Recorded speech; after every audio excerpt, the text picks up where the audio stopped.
Pero vamos a tener como tema principal de la prédica Hechos capítulo 3, del versículo 1 al 17.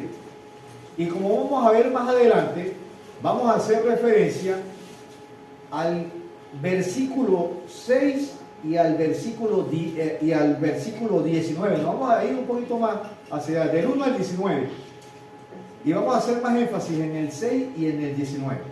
Entonces yo voy a leerle cualquier versión que ustedes tengan, es palabra de Dios, y yo voy a leer por esta versión de Nueva Traducción Viviente, que dice así: en el nombre del Padre, del Hijo y del Espíritu Santo. Dice así: un día como a las 3 de la tarde, Pedro y Juan fueron al templo. A esa hora los judíos acostumbraban a orar. El versículo 2 dice: todos los días un hombre que nunca había podido caminar era llevado a una de las entradas del templo, conocida como el Portón Hermoso. Ese hombre pedía limosna a la gente en ese portón allí, en esa entrada. El capítulo 3 dice: tan pronto como el hombre vio a Pedro y a Juan, les pidió dinero. ¿Qué hicieron Pedro y Juan? Ellos lo miraron fijamente y Pedro le dijo: mira, préstanos atención, préstame atención. Y les miró. Pedro le dijo: no tengo oro ni plata, pero voy a darte lo que sí tengo. En el nombre de Jesús, te ordeno que te levantes y camines. Enseguida Pedro lo tomó de la mano derecha y lo levantó, y al instante los pies y las piernas del hombre se hicieron fuertes, y de un salto se puso en pie y caminó, y comenzó a alabar a Dios. El 9 y el 10 dice: y todos los que veían caminar y alabar a Dios estaban sorprendidos. La gente corrió asombrada tras ellos. Pedro les hizo esta pregunta: ¿acaso creen que nosotros sanamos a ese hombre con nuestro propio poder? Solo Jesús obedecía a Dios y siempre hacía lo bueno, pero ustedes lo rechazaron.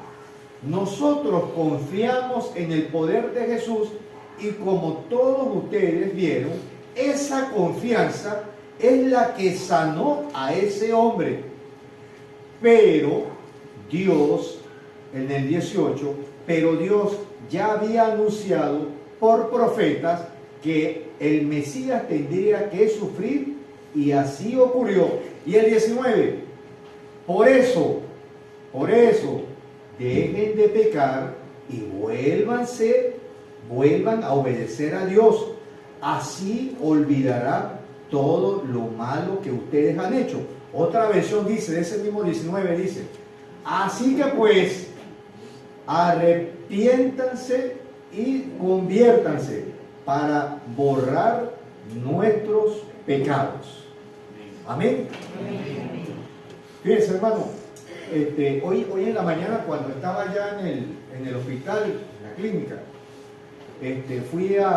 eran como a las 7 de la mañana, y fui a agarrar un poco de agua y oí un radio, ¿no? Había un radio por ahí, y el radio me decía, y en el radio había una prédica que decía, y lo más fuerte que escuché, decía la radio: arrepiéntanse, arrepentimiento.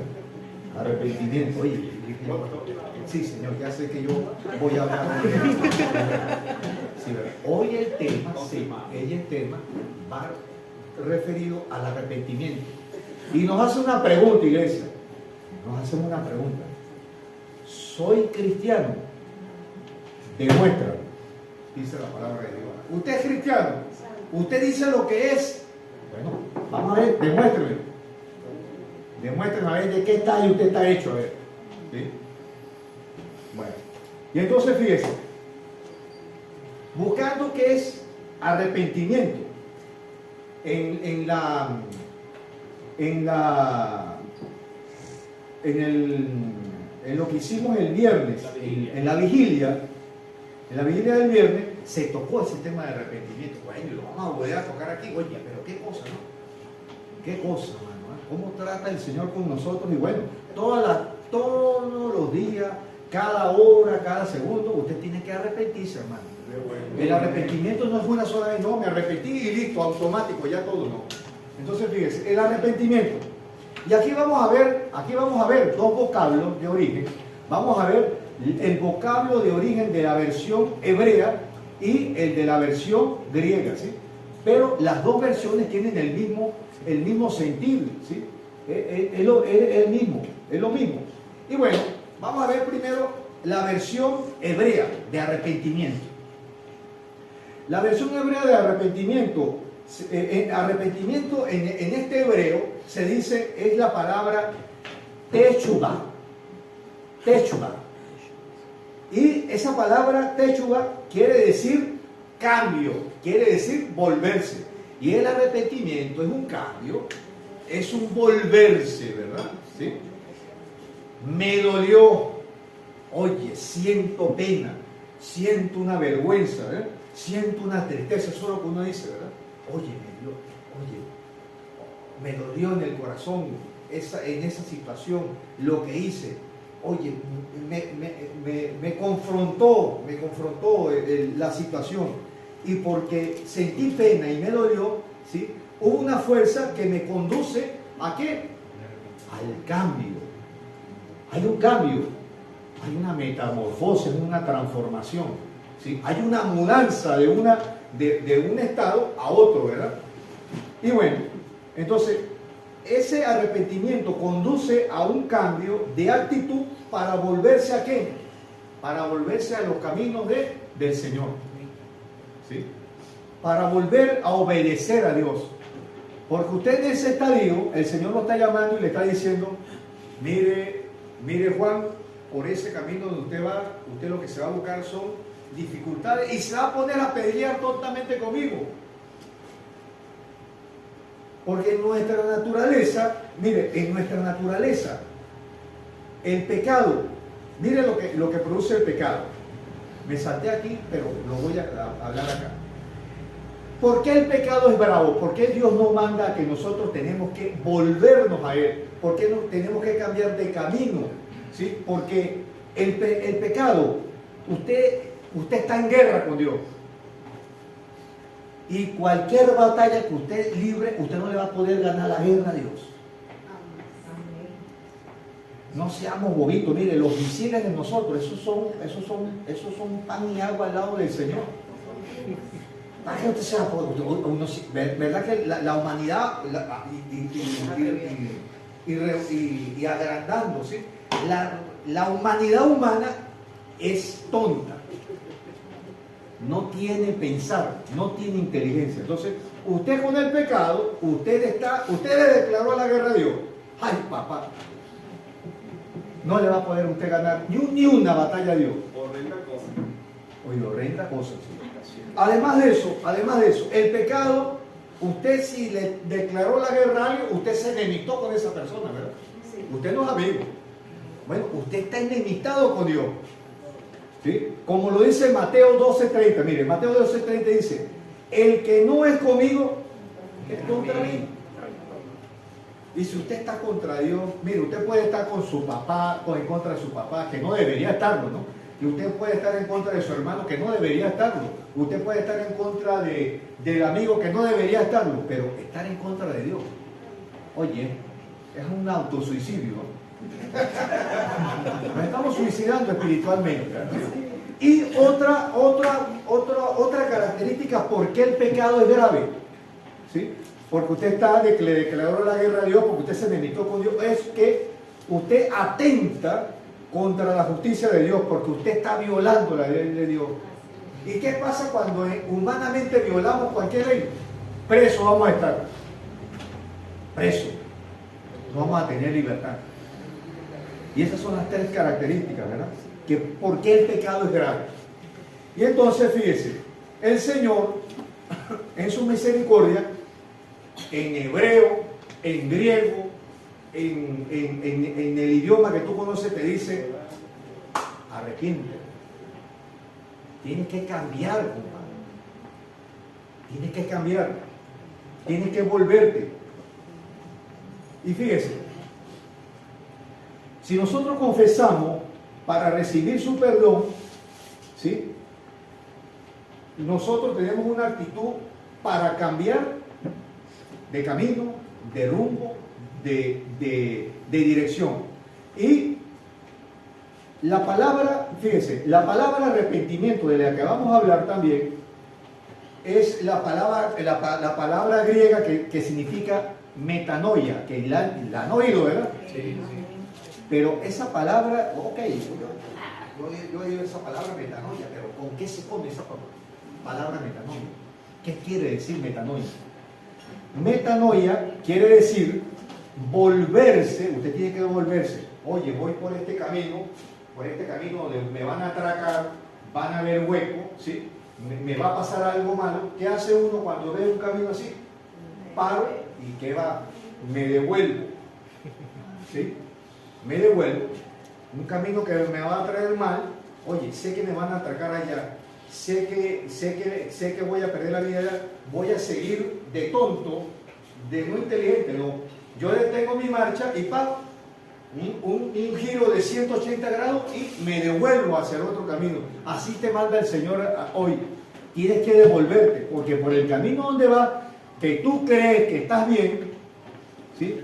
Como dijo un hermano ahorita acá, que pensamos que por ese camino estamos bien, pero el Señor nos hace un llamado de atención de oreja y dice, no, tienes que repetir. No es suficiente con lo que me dijiste hace 15, hace 20 años, hace una semana. No es suficiente. Yo quiero completico el arrepentimiento. Sine qua non, no hay excusa. Completico, 100%. No es superficial, no es medio, no es intermedio, más o menos antes de llegar al profundo. No, tiene que ser completico, 100%. Aquí no vale para el Señor un arrepentimiento de 25%, porque no es un arrepentimiento verdadero, ¿sí? No es un cambio radical, ¿sí? Entonces, la palabra metanoia, del griego volverse, ¿sí? Pero es para volverse de manera completa, no a medio camino, sino completo. Usted se volvió completamente de ese camino, ¿sí? Entonces, volverse del camino equivocado. Hay un camino de pecado, estás en rebeldía con Dios, ¿sí? En el que se andaba y se toma una decisión para bien, ¿sí? Esa decisión te va a traer un bien, porque eso es lo que quiere el Señor con nosotros. Y el retractarse de esa conducta y corregirla, ¿sí? Para comenzar una conducta, un camino nuevo. Ahora fíjese, desglosando esa palabra metanoia, que quiere decir volverse del camino, volverse completamente, no a media, la palabra meta hace referencia a mente, ¿sí? Y la palabra noia hace referencia a una transformación, ¿sí? Un cambio. O sea, tú te transformas. Es como ver la oruga, ¿sí? La oruga que posteriormente a cambio, que es un gusano, ¿verdad? Y se transforma y cambia y esto y aquello, se transforma en una bonita mariposa. Es un cambio. Esa es la transformación de la cual, ¿sí? El Señor nos está hablando a través de la palabra metanoia. Transformarse de una cosa fea, de pecado, a una cosa hermosa, para salvación y obedecer. Amén. ¿Sí? Amén. Amén. Esa es la palabra. Entonces hay una transformación, hay un viraje, hay un giro de 180 grados, hay un giro completo. Y acuérdense, hermano, no a medias nada, ¿sí? Entonces fíjense, me alejo del pecado y me acerco a lo que Dios quiere, que tú vivas en santidad, que no vivas en rebeldía con Él, que vivas obedeciendo la palabra de Dios. Y después vamos a ver un caso que es muy conocido por ustedes, donde el Señor, el personaje, por desobediente, porque no se quiso adaptar a la ley del Padre, lo desobedeció. Y bueno, entonces, metanoia, cambio, volverse, usted se recupera, usted se vuelve al camino verdadero, al camino bueno, ¿sí? Para que usted sea una nueva criatura, para que el Espíritu Santo venga y trate con usted y lo lleve a fruto del Espíritu, que se lo va a dar el Espíritu Santo.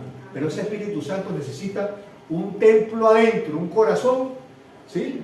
Que no tenga mucha suciedad, que no tenga mucho pecado, que encuentre un terreno bien blando, con muy buen abono, con muy buen agricultor, para que todos los frutos que se den ahí sean frutos jugosos y frutos sabrosos.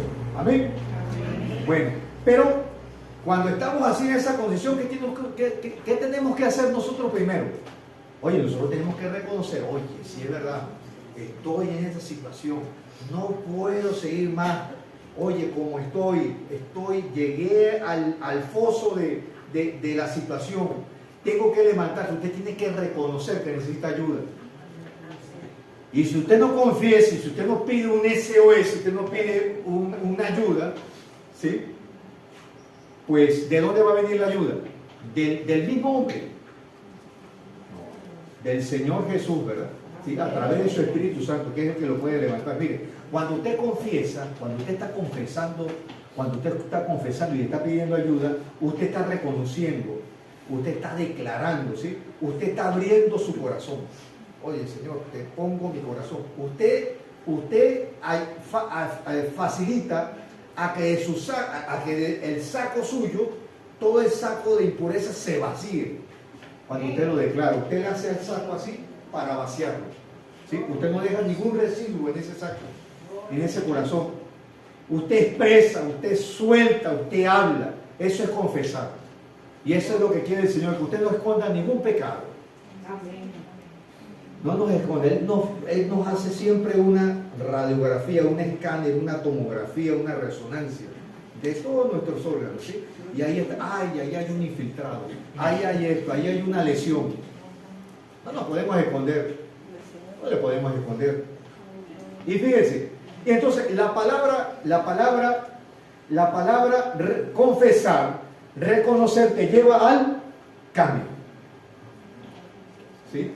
Entonces, donde tú estás abandonando, donde tú estás mudando esa situación, ese estado de pobreza espiritual, ese estado contrario a Dios.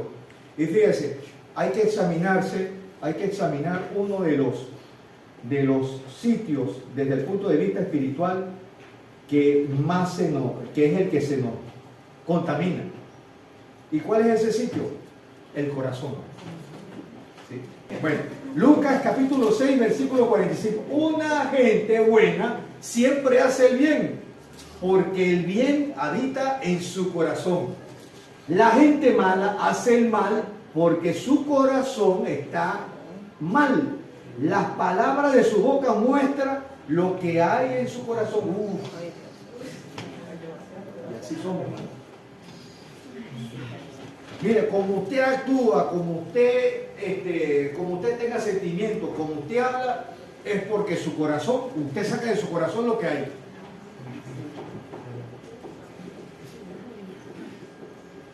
Y si en su corazón hay celos, hay miedo, hay odios, hay confrontación, hay tantas cosas, ¿qué va a poder usted, qué exteriormente va a poder usted apreciar? Usted puede decir, no, mire, yo soy tal. No, compadre, usted como que con los hechos que usted me está mostrando, usted no me está demostrando lo que usted está diciendo. Y así somos. Y así somos. Hay que tener cuidado en eso, ¿eh? Entonces el Señor nos manda a decir, oye, si tú eres cristiano, verdadero cristiano, 100% fue porque tuviste 100% de arrepentimiento. Amén. No hay nada en tu corazón allí. No hay suciedad, ¿sí?, en tu corazón. Entonces, demuéstramelo. Hay que demostrarlo, ¿sí? Fíjense lo que dice Mateo 15, 19.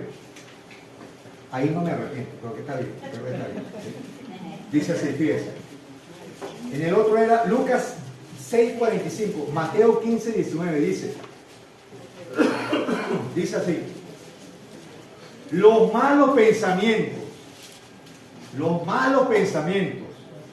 las mentiras, los robos, los insultos, ¿sí? Los celos, los asesinatos, todas esas cosas, ¿de dónde vienen? ¿Dónde están? En el corazón. Ese es el software ahí, ¿eh? Para que la computadora esté bien. Entonces, fíjese, la metanoia o el teshuvat, ¿sí? o el arrepentimiento, lleva a una nueva mente, a un nuevo corazón, a nuevas ideas, a nuevos conocimientos, a una nueva actitud, a una nueva manera de ser, a una nueva manera de pensar, a una nueva vida, ¿sí? A un nuevo nacimiento y a un nuevo templo y fruto del Espíritu Santo. Fíjese cómo se va en la seguidilla. Es una secuela, es una serie hasta llegar al final. Tú quieres tener dominio propio, quieres tener paciencia, quieres tener bondad, quieres tener todas esas nuevas características del fruto del Espíritu Santo, ¿sí? Metanoia, teshuvat, arrepentimiento radical, 100%, no arrepentimientos a media, ¿sí? Porque caemos entonces en un emocionalismo, ¿no? Porque a veces somos así emocionales, ¿no? En el momento, ¿no? Entonces fíjese hermano, ¿cuáles son ahora cuáles son las características que vemos de un arrepentimiento? ¿Qué características tiene? Vamos a nombrarlas para después entrar a un pasaje en el libro de Juan, que nos da un ejemplo de qué es arrepentirse 100%. Características del arrepentimiento. Primero, el verdadero arrepentimiento radical, el arrepentimiento 100%, ¿sí? Reconoce su error. Entonces, ¿qué es lo que hace uno? Uno se vuelve en sí. Oye, porque en ese momento uno está como anestesiado, ¿verdad? ¿Sí? Cuando uno no se ha arrepentido, uno no ha vuelto en sí. Oye, uno no tiene conciencia y por eso está en ese estado. La metanoia, el arrepentimiento, quiere volverte a traer a un estado de conciencia, ¿sí? Donde tú veas el error, ¿sí?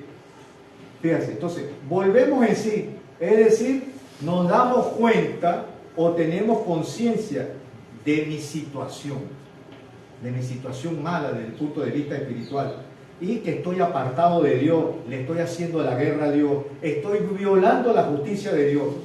Y como estoy violando la justicia de Dios, de un momento a otro me van a agarrar, me van a meter preso. Amén.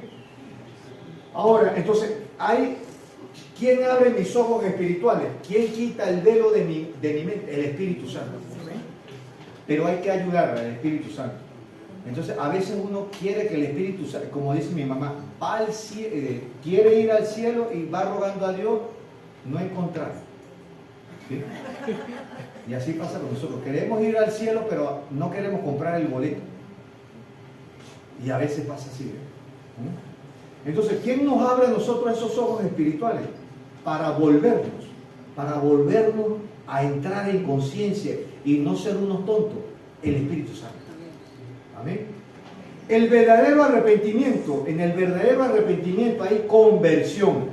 O sea, el cambio me hace volver del pecado a Dios. No hay otra salida, porque el pecado es muerte y lo que quiere hacer el Señor es sanar. Como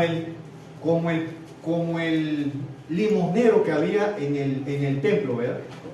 Fíjese, ahí el Señor por eso le dije, vamos a hacer un énfasis en el versículo 6 de ese hecho de capítulo 3.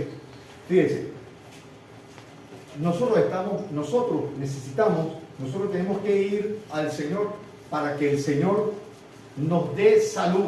Ese limonero de ese templo estaba enfermo, fíjese, debió haber tenido un polio, debió haber tenido una deformidad en su pie, y bueno, las limosnas no le habían sanado, ¿verdad? Tuvo que llegar la palabra de Dios a través de Pedro y Juan y decirle, mire, yo no tengo plata ni oro, pero lo que tengo te doy, en el nombre de Jesús, levántate. Y así nos dice el Señor, estamos pasando por una situación emocional, una situación X. El Señor nos dice, bueno, levántate.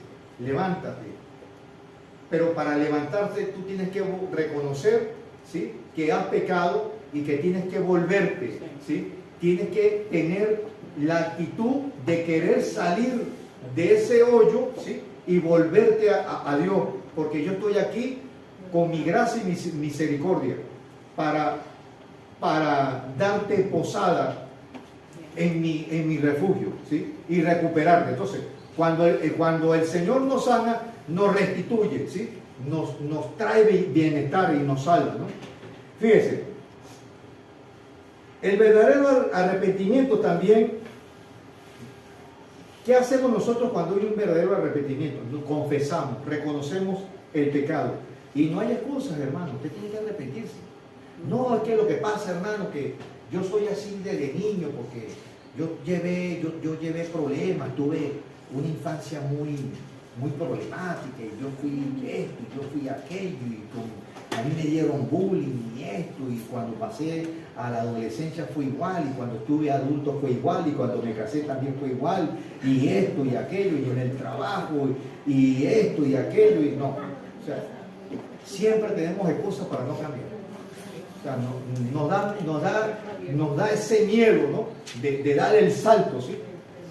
¿Sí? Entonces, cuando usted confiesa, usted admite su situación y usted se humilla, y usted al humillarse, usted está reconociendo que usted solo no puede salir de ese entorno y que usted necesita del Dios, del Señor, ¿sí?, para que lo ayude, ¿sí? Entonces usted confiesa, y como dice la palabra, el que no confiesa sus pecados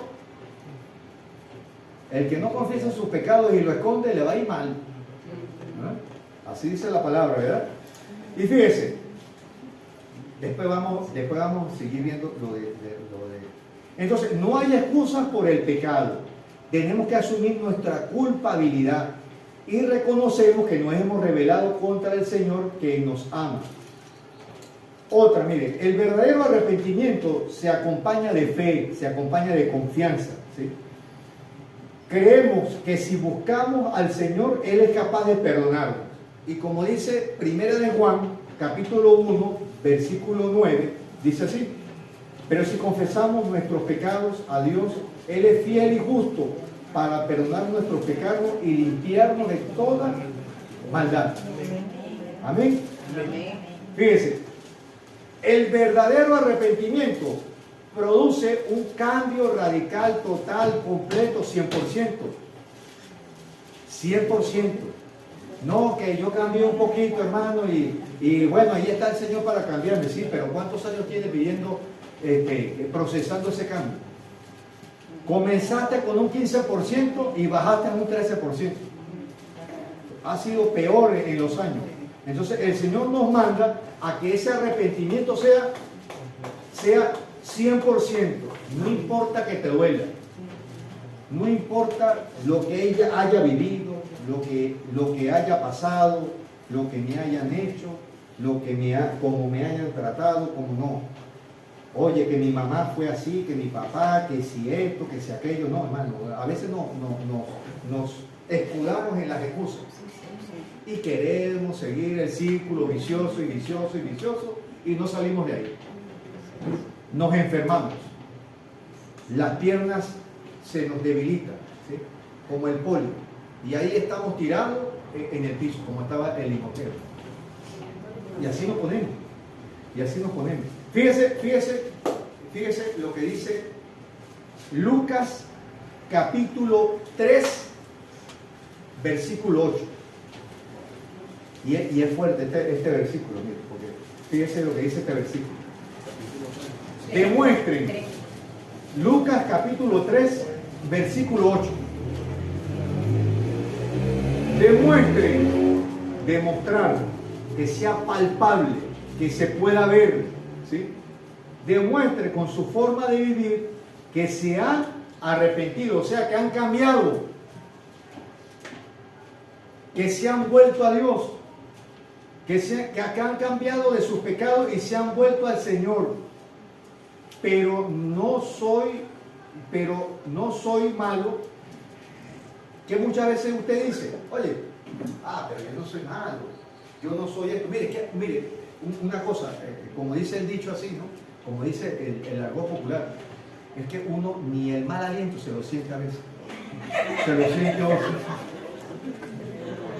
Y así es la manera de ser. Mire, uno a veces se la ve. Mira, a ti a veces te puede salir grosería y tú ni lo percibes. Oye, una mala actitud, un mal proceder.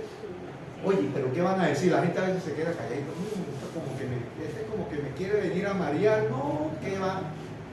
Y como le dije la otra vez, si nos cuesta predicar verbal, oye, con tu forma de ser, con tu manera de vivir, usted está predicando a lo que nos cuesta.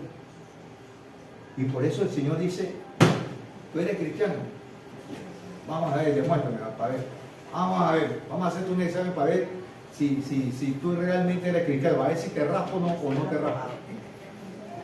Entonces, demuestren con su forma de vivir que se han arrepentido, que han cambiado, que se han vuelto, que han cambiado de dirección, que se han arrepentido, que le ha dolido haberse rebelado con Dios, que están en contra de Dios, que están violando de la Dios, que son desobedientes, que son necios. Demuestren con su manera de vivir. A mí no me vengan con ese cuento, dice el Señor, no me vengan con ese cuento de que ustedes son lo que predican. No, bien. No me vengan con ese cuento. Lucas capítulo 3 al 32, de versículo 5 al 32, perdón. Lucas versículo 5 al 32. No he venido a llamar a los que se creen justos. No he venido a llamar a los que se creen justos. ¿Quién se cree justo? Oye, estás mal. Tienes que arrepentirte por creerte justo.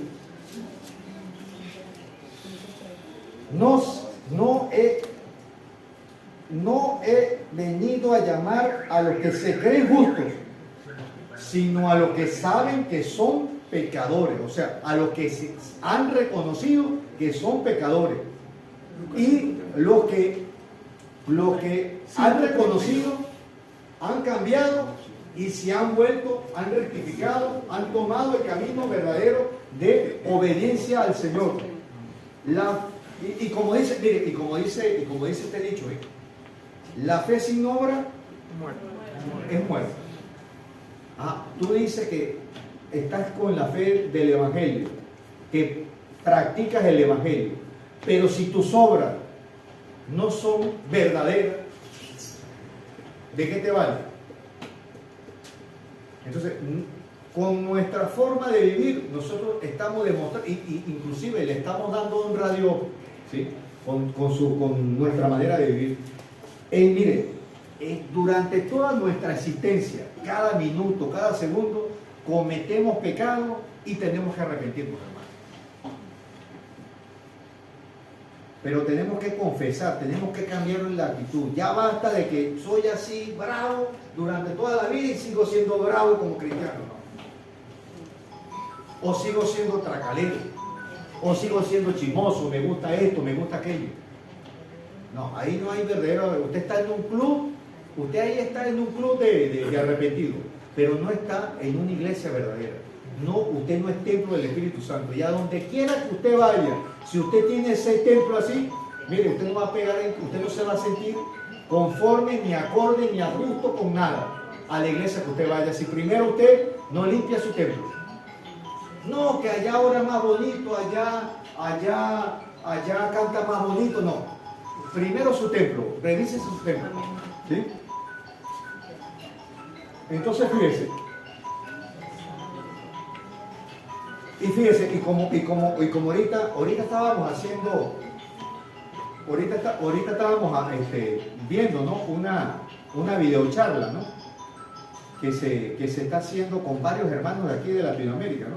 Y estaban hablando del posmodernismo. Oye, pero ¿cómo el otro espíritu utiliza el posmodernismo con ideas absurdas, ¿no?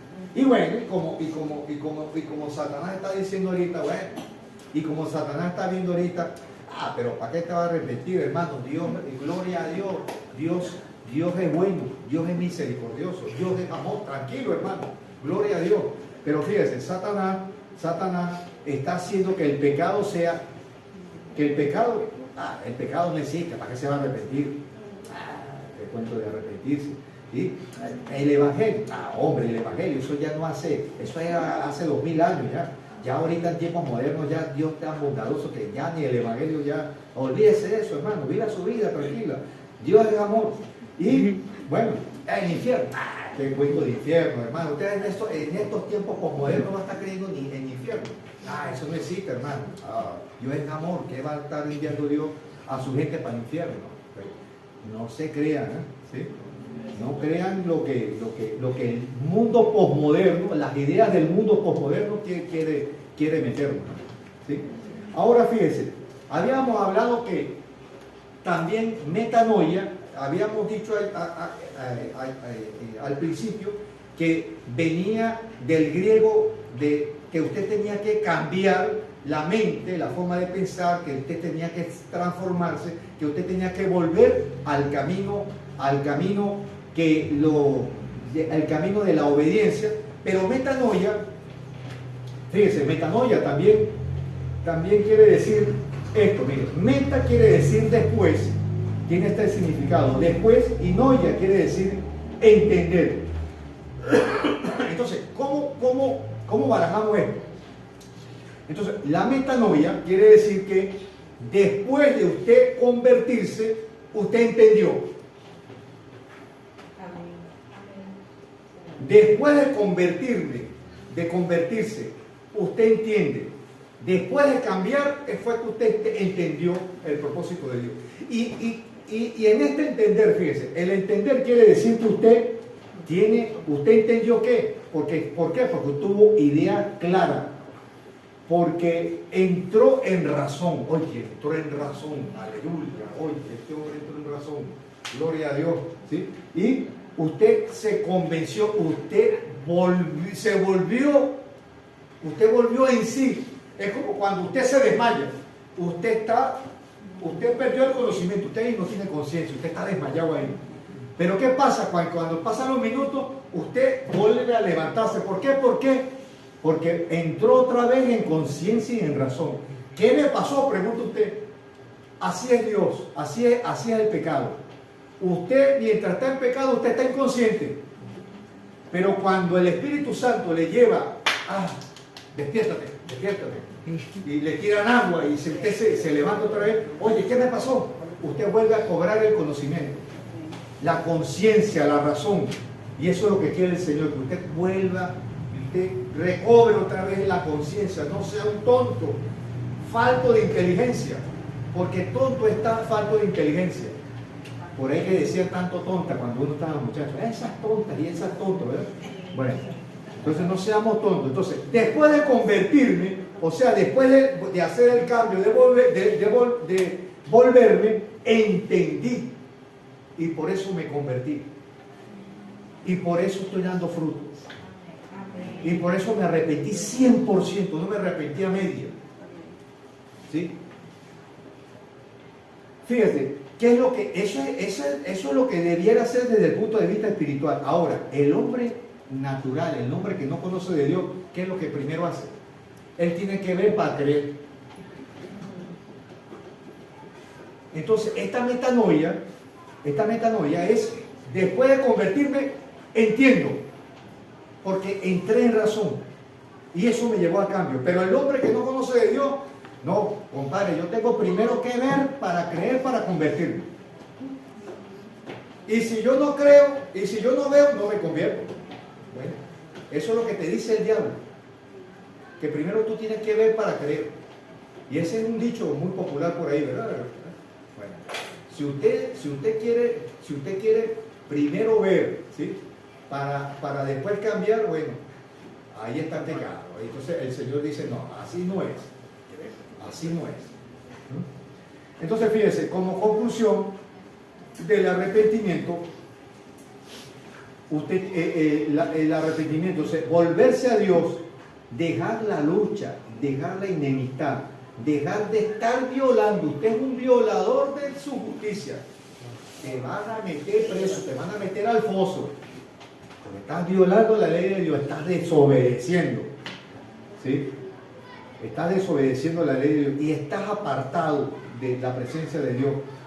Entonces fíjate. Apartarse del pecado, y como dice el Señor, una de las características del arrepentimiento es que usted se está apartando del pecado. Y como le dijo a la samaritana, ¿cómo le dijo a la samaritana? Vete y no peques más. Vete en paz, pero usted no peque más. No, Señor, bueno, lo que pasa es que yo, no, o sea, usted quiere seguir pecando porque usted no tiene un verdadero arrepentimiento. Vete y no peque más.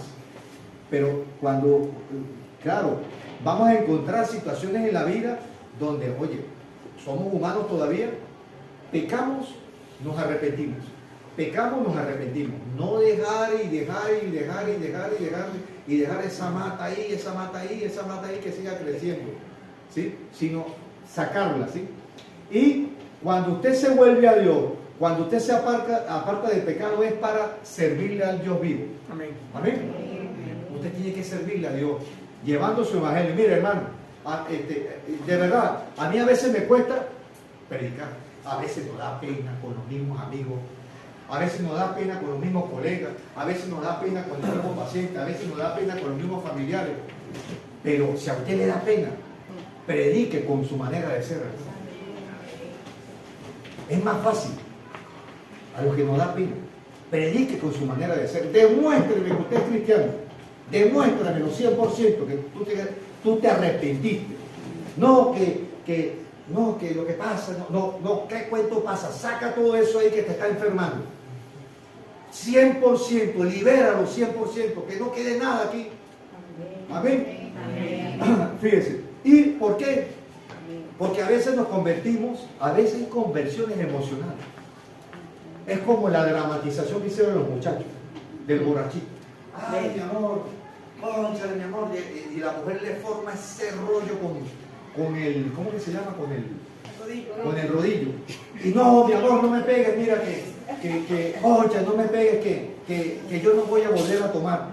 No, yo me arrepiento, no voy a volver a tomar. Y así la próxima semana llega igual, y así la próxima semana, y al otro mes llega igual, y sigue llegando a los años, y ya tiene 15 años en el mismo problema, y le prometió 15 años atrás que iba a cambiar. No hubo un cambio verdadero, no hubo un cambio radical, no hubo un cambio 100%.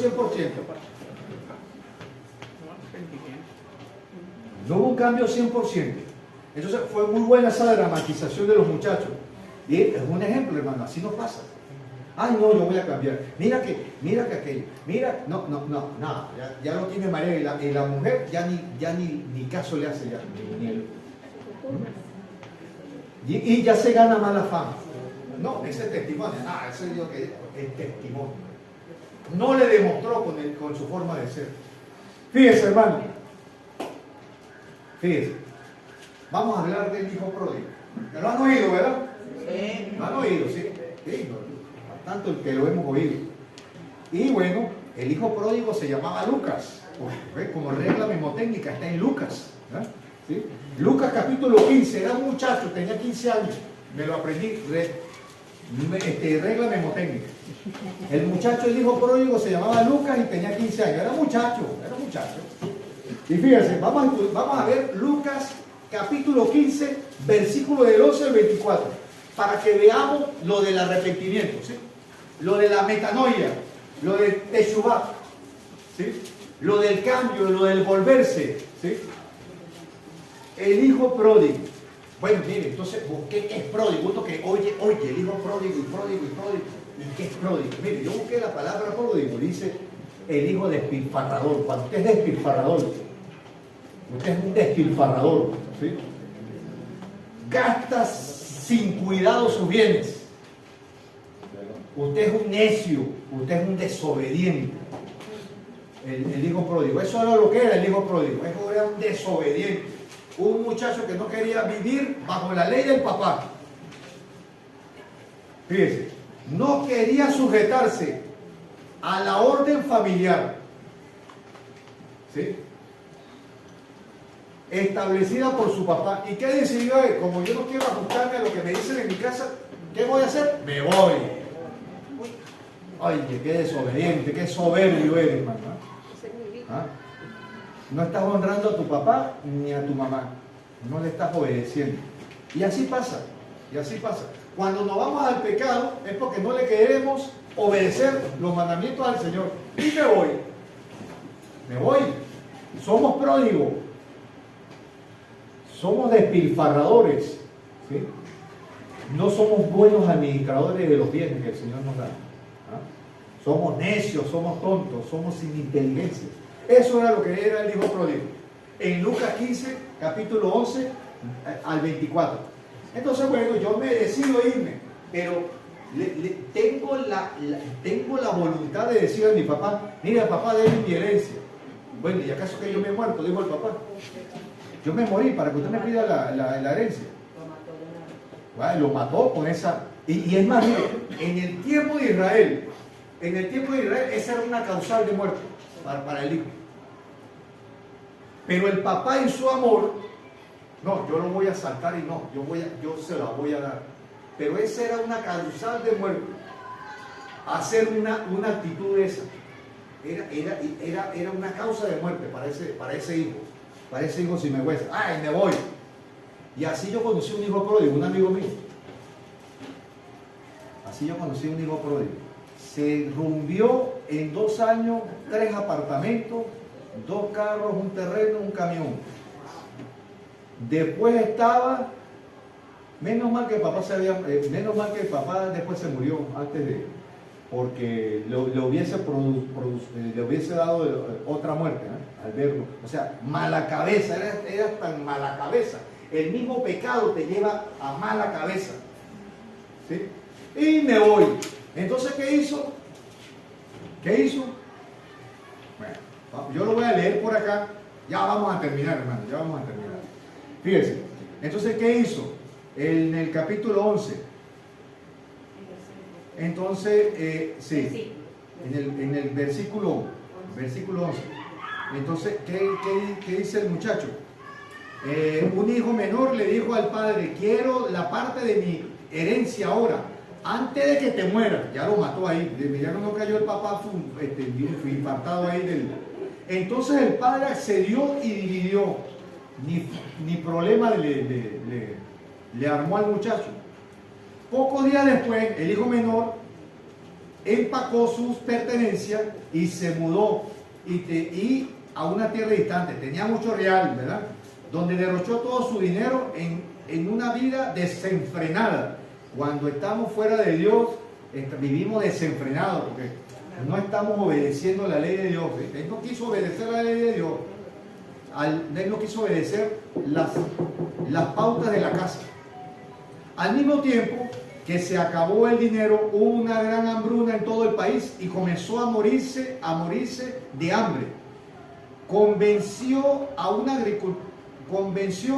agricultor local que lo contratara, y el hombre lo envió a un campo para que diera de comer a los cerdos.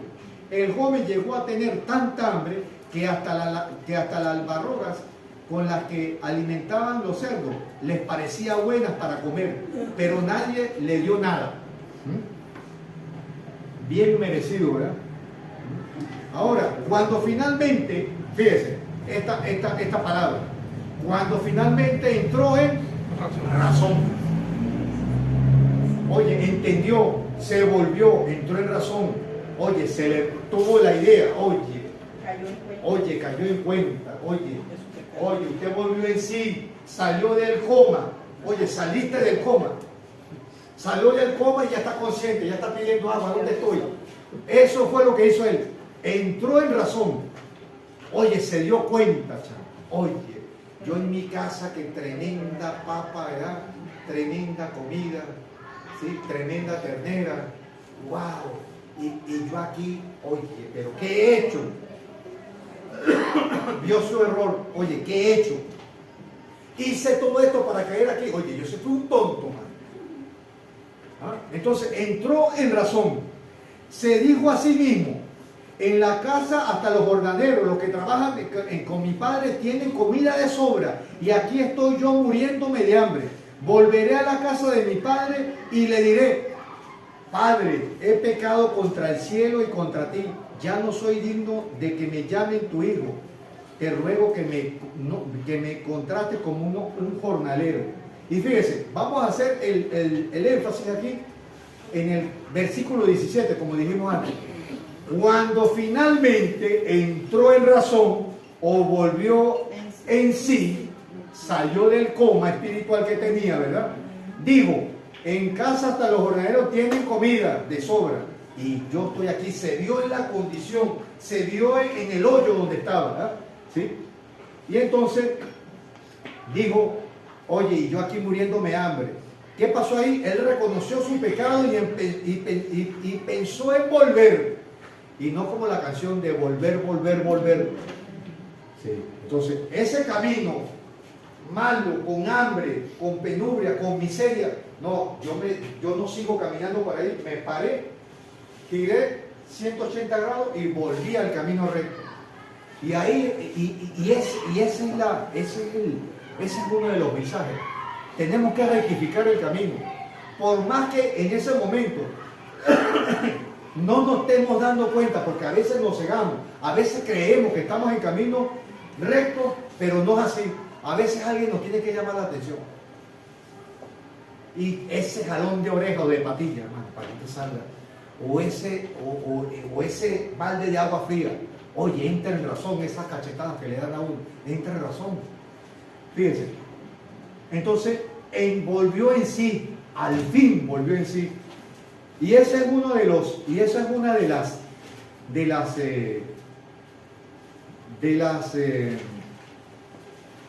formas que tiene la metanoia, el teshuvah, el arrepentirse, de llevarte a ti, de decir, por fin comprendí lo tonto que había sido, como había pensado. Al fin me puso a pensar, volví en sí, volveré, me levantaré y me iré por el camino. Entonces fíjese, el hijo pródigo, el hijo necio, ¿verdad? Entonces, ¿qué dice él en el 18, en el versículo 18? Volveré a la casa de mi padre y le diré, Padre, he pecado contra el cielo y contra ti. Hay ahí un gesto de humillación. Y ese gesto de humillación, ese gesto de ver que había cometido, estaba en error, lo llevó a cambio. Cambió la manera de pensar. Esta manera de pensar que tenía hace unos años, a esta manera de pensar ya para obediencia de Dios. El joven sintió vergüenza, dolor por su pecado. Por eso, cuando se acercó al padre, él le dijo, no soy digno de que me llames hijo, y bueno, trátame como uno más de tus, pero dentro de uno más de tus trabajadores. Pero el papá, con bondad, con misericordia, con amor, con gozo, ¿sí? Porque el hijo que estaba enfermo y se había muerto, se levantó nuevamente, ¿verdad? Y fue a él. Y así es el Señor Jesucristo, ¿verdad? Él con un corazón misericordioso, con bondad, Él está presto. Venga de ese camino, yo te vuelvo a recibir. Yo no te voy a decir, hijo, mira, yo no te voy a sacar en cara, ¿por qué te volviste a ir? Que hiciste lo malo, no. Siempre con gozo, con amor, yo te recibo. Y es más, fíjense, fue tanto el gozo y el amor del padre que en el momento no le sacó, no, usted ya se fue y usted qué va. Es más, usted aquí yo no le voy a dar más herencia, usted ya gastó su herencia y yo aquí usted se va a trabajar con estas personas, va a vivir en la misma casa de los jornaleros. No, el papá le dijo, véngase, venga. Lo recibió con un beso, le puso sandalia, le puso anillo, le puso ropa nueva. ¿Pero por qué? Por ese gesto de arrepentimiento, de haberse girado, de haberse vuelto de ese camino de desobediencia al camino de obediencia. Pero eso no quedó ahí. Ya cuando el hijo pródigo, el muchacho, se viene a vivir con el padre, ¿ya qué tiene que hacer ahí? Sujetarse ya después a la ley del hogar, ¿verdad? Y bueno, ahora él va a tener que sujetarse a la norma del papá otra vez. Gústele o no le guste. ¿Sí? Tiene que cambiar, hubo un cambio radical ahí. Entonces, el muchacho muerto que se había ido, ¿sí? Fue sanado, fue levantado, así como el señor, el limosnero que estaba en el templo de la Hermosa, donde Pedro y Juan iban a orar, y el Señor Jesucristo le dijo, lo que tengo en el nombre de Jesús, levántese, venga, arrepiéntase, para que usted sea una persona nueva. Y bueno, iglesia, mire, el Señor Jesucristo nos manda, ok, de lo que hablemos, seamos copartícipe con hechos. Usted es cristiano, usted pregonamos, yo pregono que soy cristiano, demuestre. Tenemos errores, tenemos muchas cosas que el Señor Jesucristo día a día con el Espíritu Santo las va puliendo, pero caíste, estás enfermo, sanaste, te levantaste. Amén. Amén. Amén.